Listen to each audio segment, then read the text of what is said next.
Order! Order! You are an incorrigible delinquent at times. Behave yourself, man! Now, they were supposed to extol the virtues of universal credit by busting myths and presenting the real facts. But the advertising watchdog has now banned a series of ads by the Department for Work and Pensions after finding that their claims about the benefit were unsubstantiated and misleading. And it's not the first time the DWP has been criticised for embroidering the truth. Separating the fact from the fiction. In May this year, the Department for Work and Pensions launched a huge advertising campaign to tackle what they saw as the negative press around the controversial benefit universal credit. One of the most striking ads, this 6-page spread entitled Universal Credit Uncovered. The DWP ads, which cost more than £225,000 of taxpayers' money, were meant to debunk the myths around universal credit and replaced it with what the DWP called the truth. But their truth turned out to be, well, not quite true.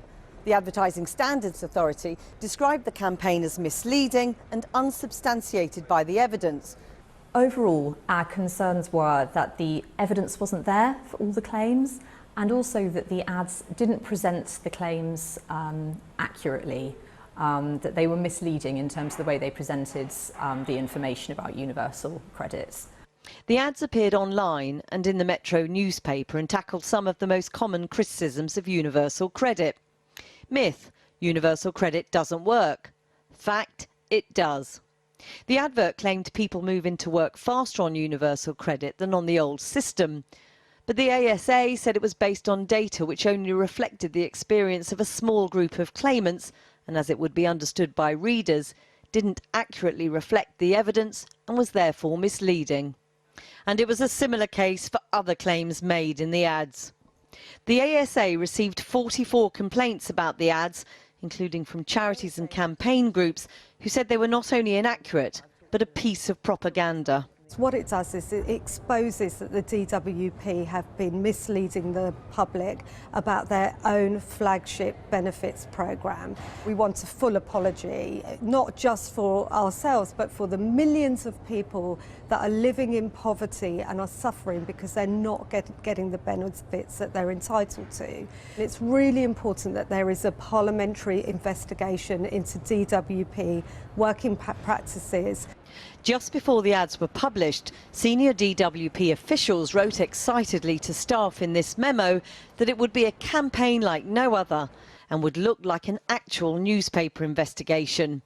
You won't see our branding, and this is deliberate. We want to grab the reader's attention and make them wonder who has done this UC Uncovered investigation.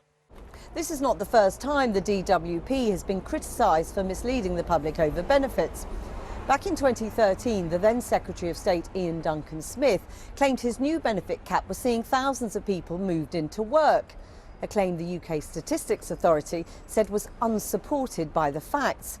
The authority criticised the DWP again a year later for making claims about disability benefits, which it described as ambiguous and unchecked.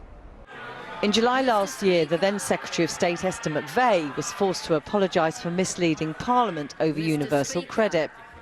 Today, the department said they were disappointed by the ruling and that they had consulted at length with the ASA as they had created the ads. The DWP seem to be suggesting that this is partly your fault. They say in a statement that they consulted at length with the ASA as they created these adverts. The ASA doesn't pre-clear ads, so that simply didn't happen in this case. The department also said the ads explained to hundreds of thousands of people how universal credit is helping millions.